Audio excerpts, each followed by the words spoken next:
बिस्मिल्लाहिर्रहमानिर्रहीम। अस्सलाम वालेकुम नादरीन, आप यूट्यूब चैनल देख रहे हैं, मैं इमरान खान हूँ। नादरीन, सबसे पहले तो जो हम वीलॉग कर रहे हैं लगातार, लाहौर में ख़वातीन के साथ ज़्यादती की गई और ये गैर मुल्की ख़वातीन थीं। ये मामला एक सादा मामला नहीं है। पाकिस्तान में रोज़ाना बहुत सारी ख़वातीन के साथ ज़्यादती के मामलात होते हैं, जुल्म के मामलात होते हैं, बहुत सारे रिपोर्ट होते हैं, बहुत सारे रिपोर्ट भी नहीं होते। हमारे जैसे मुआशरे में ये चीज़ें और पूरी दुनिया में भी होती रहती हैं। लेकिन ये मामला इतनी हसासियत क्यों इख्तियार कर गया? नंबर एक, ये ख़वातीन गैर मुल्की थी, पाकिस्तान की आलमी सतह पे बदनामी हुई। अब इंटरनेशनल मीडिया में भी इक्का दुक्का जगह पे ये खबर छपी है। जब ये मज़ीद फैलेगी, ये ख़वातीन किसी जगह पे जाकर बयान देंगी तो सूरत हाल मज़ीद बिगड़ती जाएगी। तो पाकिस्तान के लिए एक बदनामी है। नंबर दो, ये मामला जो है वो जुड़ा है शाही ख़ानदान के साथ, यानी जो पाकिस्तान का हुक्मरान ख़ानदान है। पंजाब में उनकी वजारत आला है, वफाक में उनकी हुकूमत है, पाकिस्तान का नायब वज़ीर आज़म भी है, पंजाब में भी उनका एक वज़ीर है अली डार, और नायब वज़ीर आज़म का नवासा है, एक और जो वज़ीर है उसका वो भांजा है। नवाज शरीफ के साथ उसकी तस्वीरें हैं, बाकी फैमिली मेम्बर्स के साथ उसकी तस्वीरें हैं, और अब तो तस्वीरें भी लोग सोशल मीडिया पे उठा उठा कर डाल रहे हैं। तो ये सारी चीज़ें जो हैं वो अहमियत इख्तियार कर जाती हैं जब एक रॉयल फैमिली या जो हुक्मरान फैमिली है वो उसके साथ जुड़ी है इतने बड़े जुर्म के साथ। और दूसरा, वो जिन ख़वातीन के साथ जुल्म हुआ वो गैर मुल्की शहरी हैं और ऐसे ममालिक की शहरी हैं जहाँ पे ह्यूमन राइट्स को बहुत ज़्यादा अहमियत दी जाती है। अब एक नई चीज़ सामने आई है जो हिला देने वाली है। देखिए, एक प्रेस रिलीज आई थी डीआईजी फैसल कामरान की, और उस प्रेस रिलीज के अंदर सबसे पहला जो जुमला था वो क्या था? Maryam Nawaz in action. और फिडम ताड़े पुलिस होने उत्ते, यानी डीआईजी ने सबसे पहले जो जुमला लिखा वो क्या लिखा कि मरियम नवाज इन एक्शन। उसके बाद बताया जी मरियम नवाज ने हमें हुक्म दिया तो उसके बाद हमने औरतों को 2 घंटे के अंदर बाजियाब करवा लिया। अगर मरियम नवाज हुक्म ना देती तो क्या 2 घंटे में बाजियाब ना होती? तुम लोग ऐसे ही बैठे रहते चुप करके बेशर्मों की तरह। असल कहानी अब खुली है।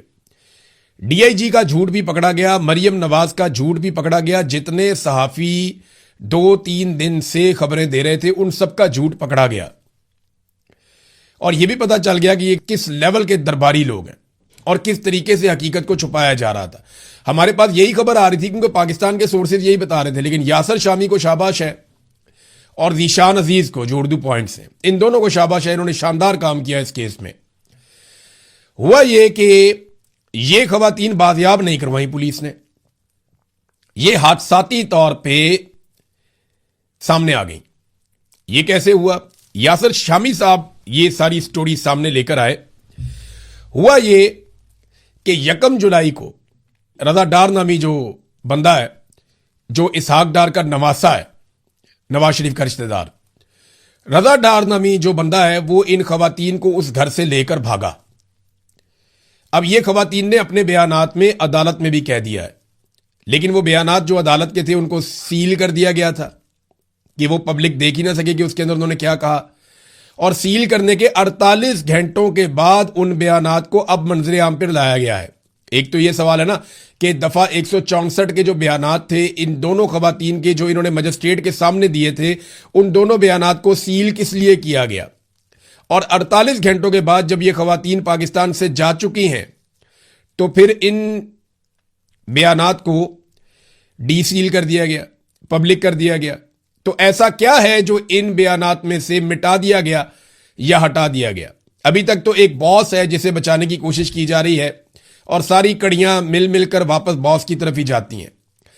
यह लड़का गाड़ी में लेकर भागा उन 2 लड़कियों को और उन्हें एयरपोर्ट की तरफ लेकर जा रहा था। रास्ते में एक टोयोटा का शोरूम है और उसके सामने एक फिल्टर हाउस है। वहां पे ये लड़का हारन दे रहा था, डिपर्स मार रहा था, गाड़ियों को आगे से हटने का कह रहा था, और ऐसा लगता है कि शायद ये इन औरतों को एयरपोर्ट पहुंचाना चाहता था या कहीं शिफ्ट करना चाहता था या पाकिस्तान से बाहर निकालना चाहता था। कुछ ना कुछ तो इसके दिमाग में चल रहा था, लेकिन ये बहुत इमरजेंसी में था, ये गाड़ी भगा रहा था। अब सबूत भी मिल गए हैं। इसने एक फैमिली की जो गाड़ी है उसको पीछे से आके टक्कर मार दी। वहां पे जो है वो गाड़ी उसकी भी रुक गई, वो फैमिली वालों ने अपनी गाड़ी रोक दी। तो अचानक उस गाड़ी में से 2 खवातीन, ये दोनों गैर मुल्की खवातीन, ये उतरती हैं और शोर मचा देती हैं और ये इतना शोर मचाती हैं, इतनी पैनिक हो जाती हैं कि वो जमीन पे बैठ जाती है उनमें से एक खातून, और दूसरी जमीन पे लेट जाती है शोर मचा के। तो वहां पे आवाम की भीड़ इकट्ठी होना शुरू हो गई। तो ऐसे में वो लड़का जो था वो वहां से उस गाड़ी को लेकर भागा जो इन्हें लेकर शिफ्ट कर रहा था। वो गाड़ी लेकर भागता गया और उसकी फुटेज भी यासिर शामी ने 2-3 जगह से इकट्ठी की कि कैसे वो जिग जैग करता हुआ बहुत रैश ड्राइविंग करके वहां से भागता चला जा रहा है। वो वहां से भाग गया और खवातीन जो है वो अवाम के हत्थे चढ़ गई। अवाम वहां पे आसपास चारों तरफ वहां पे इकट्ठे हो गए और फिल्टर हाउस वाली जगह पे उनको पानी शानी पिलाया, पुलिस को कॉल की 15 पे। तो इस तरीके से वहां पे पुलिस पहुंचना शुरू हुई। यानी अगले 15-20 मिनट के अंदर एक गाड़ी आई, फिर एक और गाड़ी आई, फिर पौने घंटे के बाद 15 पुलिस भी आई। तो सारी पुलिस थोड़ी देर के बाद इकट्ठी हो गई और उन खवातीन को अपने साथ लेकर चली गई। वो जिस बंदे की गाड़ी ठोक के भाग गया था रजाडार, उस गाड़ी का कोई पुरसाने हाल ही नहीं है। वो अपनी एफआईआर करवाने गए तो उनकी एफआईआर पुलिस दे ही नहीं रही। पुलिस कह रही जी पहले आए तो मामला ठंडा हो जाए, हम तो इधर फंसे हुए सारे के सारे, हम आपका काम कैसे करें, आपकी एफआईआर कैसे करें, जाओ अपनी गाड़ी खुद ही ठीक करवा लो।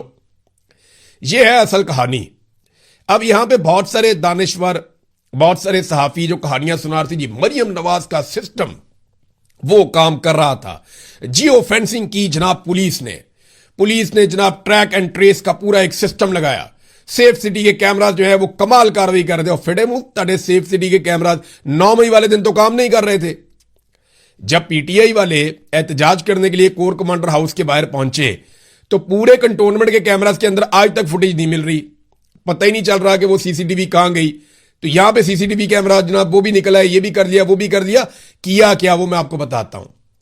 एनी शाहिदीन ये बताते हैं कि जिस वक्त ये लड़कियां बरामद हुई, यानी पुलिस वहां पे पहुंची, उन्होंने देखा कि ये वो गैर मुल्की लड़कियां हैं। अब पुलिस को तो लोगों ने दी थी, वो लड़का तो लेके भाग रहा था। ये बाजियाबी वाला ड्रामा तो खत्म हो गया, मरियम नवाज के एक्शन वाला ड्रामा भी खत्म हो गया, मरियम नवाज इन एक्शन वो वाला ड्रामा भी खत्म हो गया, जनाब खवातीन मेरी रेड लाइन है वो वाला ड्रामा भी खत्म हो गया। यानी ये इतने झूठे हैं, इतने झूठे। ये मरियम नवाज को झूठ बोलने की ऐसी घटिया और गंदी आदत है ना, इसने सारी उम्र झूठ बोला है। जो स्टेटमेंट उठाओ झूठ बोला। कभी ये फ्राई पैन से कपड़े इस्त्री कर रही होती है, कभी ये शीशे में मिला के साथ मिक्स करके उसमें गुड़ खाती है, अजीब अजीब हरकतें करती। कभी ये कैलबरी फॉन्ट लेकर आ जाती है, कभी ये कहती है मेरी बरतानिया तो क्या पाकिस्तान में भी कोई प्रॉपर्टी नहीं है, फिर हर तरफ इसकी प्रॉपर्टी निकल आती है। कभी ये अपनी बीएमडब्ल्यू को नहीं मानती, मेरी समझ से भाई। कभी कहती है हम बहुत गरीब होते थे, कभी ये कहते हैं हम बहुत अमीर होते थे। इस औरत की ना झूठ बोल बोल के, क्योंकि ये एक पॉलिटिकल लीडर है इसलिए मैं इस पर तनकीद कर सकता हूं, और ये औरत कार्ड के पीछे छुप भी नहीं सकती। तो ये औरत बहुत झूठ बोलती है और इसने इतना झूठ बोला कि इसका सारा निजाम अब झूठ पे लग गया है। पुलिस की प्रेस रिलीज भी झूठ है। वो कहती है जी जाके हमने बरामद किया। अब पुलिस वाले बताएं ना बरामद कहां से किया, वो तो सड़क से मिली है। अच्छा, इस सारे वकूए को छुपाने के लिए पुलिस ने क्या किया? एनी शाहिदीन बताते हैं कि पुलिस फिर डीवीआर उठाती रही है। पुलिस ने फिल्टर हाउस वहां पे जो कैमरे लगे थे उनका डीवीआर उठाया, फिर आगे 1-2 और जगह वहां से डीवीआर उठाए। तो पुलिस वाले फुटेज इकट्ठी करते रहे। को 50 के करीब लोग इस बात के गवाह हैं कि पुलिस ने कोशिश की कि कोई भी फुटेज ऐसी ना मिले जिससे ये पता चले कि ये खवातीन हमें राह जाते हुए मिली हैं। वो उनको भगाकर ले जा रहा था कहीं पे। जिस वक्त इन खवातीन ने गाड़ी से निकलकर रोला डाला, अवाम ने इनको पकड़ा, पुलिस को बुलाया, उनके हवाले किया। ये वाला सारा मामला पुलिस छुपाना चाहती थी इसलिए ताकि मरियम नवाज को क्रेडिट दिया जा सके। देखें जी कितनी बड़ी कुर्बानी दे रहे हैं कि इनके खानदान के बंदों ने मुंह काला किया है, तो ये इसके बावजूद जनाब डट कर खड़े हैं और जनाब इंसाफ दे रहे हैं। ऐसा नहीं है, ये 2 नंबरी कर रहे थे, फ्रॉड कर रहे थे। लोगों ने खवातीन को पकड़ दिया और पकड़ के पुलिस के हवाले किया। ये बात अब खुल चुकी है। यासिर शामी को एक मरतबा फिर शाबाश, और बहुत सारे हकायक सामने लाने पर, क्योंकि एक एक कड़ी को जोड़ा है ज़ीशान अजीज ने, उन्हें भी शाबाश मिलनी चाहिए इस केस में। 1-2 और वकला हैं, वो बड़ा अच्छा काम कर रहे हैं और वो चुप करके काम कर रहे हैं, खामोशी से। वो नहीं चाहते कि उनकी इंफॉर्मेशन बाहर आए। तो ठीक है, जब वो चाहेंगे तो उनकी इंफॉर्मेशन हम देंगे, लेकिन उनके पास बहुत ज्यादा हकायक है। अब मामला यह है कि गाड़ी के अंदर अब खवातीन के बयानात फिर बाहर आ जाते हैं। जब यासिर शामी ये सारी चोरी पकड़ लेता है तो फिर खवातीन के बयानात बाहर आने में तो प्रॉब्लम कोई नहीं है ना। फिर उनके जो बयानात हैं 164 के, हुए तनकीद बहुत हो रही थी, उनको डी सील कर दिया गया। फैसल वाडा भी कह रहा था, बाकी लोग भी कह रहे थे, रोला पड़ा हुआ था। जब उनको डी सील किया गया तो मुझे पूरा यकीन है कि कुछ ना कुछ तो उनके साथ किया गया, मुझे ऐसा लगता है, क्योंकि ये सिस्टम इंतहाई गंदा और गलीज है। बॉस को बचाने के लिए ये किसी भी लेवल तक जा सकता है। उस बयान के अंदर भी खवातीन कह रही हैं कि वो बंदा बॉस से बात कर रहा था और बॉस की इंस्ट्रक्शन ले रहा था। अब वो बॉस कौन है जिसे रजा भी बड़े प्यार से बॉस कहकर बुलाता है, उनके अहकामात को तस्लीम करता है, और दूसरा वो खवातीन ये कहती हैं कि वो बॉस इंग्लिश बहुत अच्छी और फ्रीक्वेंटली बोलता है, यानी उसकी अंग्रेजी बहुत अच्छी है जो बॉस है, और वो बड़े अच्छे तरीके से अंग्रेजी में बातचीत भी करता है। अब नाजरीन, ये जो मरियम नवाज इन एक्शन, इसका मतलब पता क्या है? ये इदारे, खासतौर पे लॉ इन्फोर्समेंट के इदारे, इस वक्त शरीफ खानदान के जाती मुलाजिम बन चुके हैं। जो डीआईजी ने किया वो बिल्कुल वैसे है जैसे कोई जाती मुलाजिम करता है किसी के लिए, कि अचानक से उन्हें पब्लिक से एक फोन आता है। ये जरूर है, वो बात फिर क्लियर कर दूं कि वो बात ठीक है कि वो लड़कियों के वालिद ने राब्ता किया, उसने कोशिश की, वो एम्बेसी मुतहर्रिक हुई, ये लोग परेशान थे, ये भाग दौड़ कर रहे थे, लेकिन खवातीन को गायब किया जा रहा था। हो सकता है उन्हें पाकिस्तान से बाहर निकाल दिया जाता, मामला ही ठप कर दिया जाता, लेकिन क्योंकि बीच में आ गई पब्लिक और कुदरत, और पब्लिक ने पकड़ लिया सारा मामला, गाड़ी का एक्सीडेंट हो गया, तो फिर इन्हें ना चाहते हुए भी ये सारा मामला सामने लाना पड़ा और इसको डॉक्यूमेंट करना पड़ा। एफआईआर की कोई औकात नहीं है, मेडिकल की कोई औकात नहीं है, ये बंदे थोड़े अरसे में छूट जाएंगे। नजम सेठी ने भी कहा, नजम सेठी साबिक वज़ीर आला भी रहा निगरान, तो वो वैसे ही नहीं बात की, वो वाकई में इन्होंने इतने सारे सुकम छोड़ दिए हैं कि अब ये कभी भी छूट जाएंगे ये लोग। लेकिन जाती मुलाजमों वाला सलूक किया है, यानी जाती मुलाजमों वाली हरकतें हैं जो इस वक्त पुलिस ने की, खासतौर पर डीआईजी ने, एसएसपी ने, मरियम नवाज को राजी रखने के लिए। और नाजरीन, अब भी मैं आपको यह बताऊं कि असल बंदा बॉस है जिसको बचाने की कोशिश की जा रही है, और मेरा यह ख्याल है कि इन खवातीन को खरीदने की भी कोशिश की जाएगी।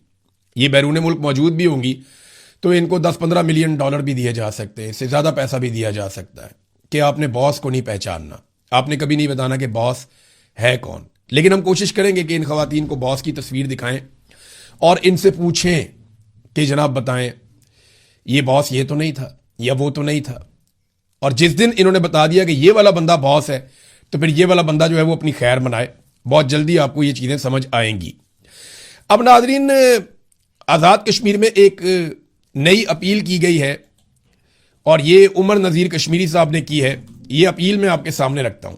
उन्होंने कहा, जी आज़ाद कश्मीर के तीनों डिवीजन बिलखसूस एहलियान मुजफ्फराबाद, झेलम वैली और नीलम वैली के अवाम से मेरी अपील है कि शौकत नवाज मीर और दीगर सैकड़ों निहत्ते अवाम की जबरी गुमशुदगियों, कश्मीरियों के कत्लेआम और मुतालबात पर अमल दरामद के लिए भरपूर कुव्वत के साथ कल बरोज एतवार घरों से बाहर निकले और भरपूर एहतजाज करें। जुल्म और जबर के आगे हमने झुकना नहीं है, बल्कि पुरअमन और साबित कदम रहकर इस तहरीक को कामयाबी से इम्कनार करना है। मेरी जो बरतानिया में लोग मौजूद हैं उन सबसे दरखास्त है कि कल लंदन में, चाहे आप पाकिस्तान के सेटल्ड एरिया में दूसरे एरिया में रहने वाले हैं या आप आज़ाद कश्मीर के रहने वाले हैं, आप जम्मू कश्मीर के शहरी हैं, आप आज़ाद कश्मीर के शहरी हैं, आप पंजाब के शहरी हैं, सिंध के, बलूचिस्तान के, खैबर पख्तूनख्वा के, गिलगित बल्तिस्तान, आप किसी भी इलाके के शहरी हैं, आप अगर बरतानिया में रहते हैं तो आप कल के एहतजाज में ज़रूर शिरकत करें और बड़े पैमाने पर एहतजाज करके ये साबित करें कि मिलिट्री एस्टेब्लिशमेंट के चंद किरदारों के आगे ना कश्मीरी घुटने टेकेंगे, ना पाकिस्तानी घुटने टेकेंगे। हम जमहूरियत के लिए, आज़ादी इज़हार राय के लिए, अपने हुकूक के लिए, ख़ास तौर पे इंसानी हुकूक के लिए और सच्चाई के लिए लड़ेंगे। हम पीछे नहीं हटेंगे। हर पाकिस्तानी को निकलना चाहिए और इसके ऊपर आवाज़ उठानी चाहिए। इसी तरह उन्होंने आज़ाद कश्मीर में भी ये कॉल दी है। दूसरी जानिब आज़ाद कश्मीर में अब गद्दारी के पोस्टर्स लगाए जा रहे हैं, जॉइंट अवामी एक्शन कमेटी के खिलाफ पोस्टर्स लगाए जा रहे हैं मखसूस जगहों पे, और फौरन तस्वीर बना ली जाती है उसकी कि जनाब ये देखें अवाम उनके खिलाफ होगी, हालांकि ऐसा कुछ नहीं है। अबसार आलम ने बड़ी अजीबोगरीब खबरें देना शुरू कर दी हैं। अबसार आलम आपको पता है कि मिलिट्री एस्टेब्लिशमेंट के बहुत करीब है और इसको साबिक दौर में नवाज शरीफ ने सरकारी मुलाजिम भी बनाया था, पैमरा का इसको मुलाजिम लगाया था। तब इसने कहा था कि मैं दोबारा कभी भी सहाफत में नहीं आऊंगा, लेकिन फिर दोबारा थूक के चाटा दोबारा सहाफत के अंदर आ गया। तो अबसार आलम कहता है जी शौकत मीर से जो तहकीकात हुई हैं और जो सिक्योरिटी इदारों के पास सबूत है, अब ये कह रहे हैं जी इसको सिक्योरिटी इदारों ने दिए ना सबूत, वो कहता है जी कि उससे ये बात साबित हो चुकी है कि अवामी एक्शन कमेटी की लीडरशिप तहरीके तालिबान पाकिस्तान के लोगों से राब्ते में थी, यानी फितनतुल खवारिज अल हिंदुस्तान, उसके साथ अवामी ज्वाइंट एक्शन कमेटी के लोग राब्ते में थे। ये शौकत नवाज मीर से तहकीकात में इंकशाफ हो गया। माहिर दहशतगर्दों को कश्मीर में लाने की कोशिशें की जा रही थीं। ये सुने आप कि जनाब दहशतगर्दों को कश्मीर में लाने की कोशिशें की जा रही थी ताकि मुसल्लह तसादुम हो। ये जनाब अफसार आलम साहब, ये एजेंडे पे ऐसे काम होता है।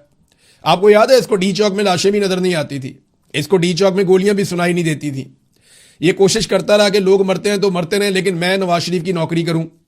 इसी तरह इसने हमेशा मरियम नवाज की बहुत खिदमत की है। इस आदमी ने बहुत, जो मरियम नवाज ने कहा मुझे लगता है इसने हमेशा वही किया। अब चेयरमैन पैमरा के तौर पे तो ये आदमी इतना खिदमत गुजार था, इतना खिदमत गुजार था मरियम नवाज का कि मैं आपको बता नहीं सकता। इसने लेट लेट के खिदमत की है, इसने बैठ बैठ के खिदमत की है। यानी ये रात को बेड पे भी होता था ना, तो इसे कॉल आ जाती थी तो ये फौरी तौर पे खिदमत बजा लाता था। मैंने इसको कॉल की, मैंने कहा यार इंसान बने, मेरा अपना जाती मामला उठा के पैमरा मुझे नोटिस भेज रहा है। अगर मेरा किसी के साथ जाती झगड़ा हो गया है तो पैमरा का इसमें क्या लेना देना है। वो नहीं इमरान भाई आप समझे यार बात, ऊपर से प्रेशर आ जाते हैं। मैंने कहा जी मैं फिर अब क्या करूं, वो आप इसका जवाब दे दें। मैंने कहा जी मैं क्यों जवाब दूं, मैं जुत्ती पे लिखता हूं इसको, ये कौन सा नोटिस है, मैं इसको चैलेंज करता हूं। तो इसने कहा नहीं अच्छा चले आप जवाब ना दें, दफा करें, आप गुस्सा ना करें बस। ये इसकी औकात थी टोटल इस बंदे की, ये इसके हालात हैं। बहरहाल चले वो वक्त गुजर गया, अभी ये वक्त भी गुजर जाएगा, लेकिन लोग एक्सपोज हो जाते हैं जैसा कि ये शख्स एक्सपोज होता चला जा रहा है। नाज़रीन, इमरान खान साहब और बुशरा बीबी साहब जो दोनों हैं, उनके जो कैद तन्हाई वाला मामला है उस पर अदालत ने, मैंने आपको बताया था ना, एक फैसला महफूज किया है। वो महफूज फैसला सामने आ गया है। अब बड़ा इंटरेस्टिंग है, जरा ये आप सुनिएगा। इस्लामाबाद हाईकोर्ट ने कहा कि इमरान खान और बुशरा बीबी को अगर कैद तन्हाई में रखा गया है तो क्यों रखा गया है, किस कानून के तहत रखा गया है, कितनी देर के लिए रखा गया है, और क्या यह सजा है। भैया आपको देखना चाहिए कि मुलाकातें नहीं हो रही, वो रोज जाते हैं, सबको दुनिया को पता है। फिर आप पूछ रहे हैं कि क्या रखा गया है, सबको पता है कि रखा गया है, पूरी दुनिया ये कह रही है।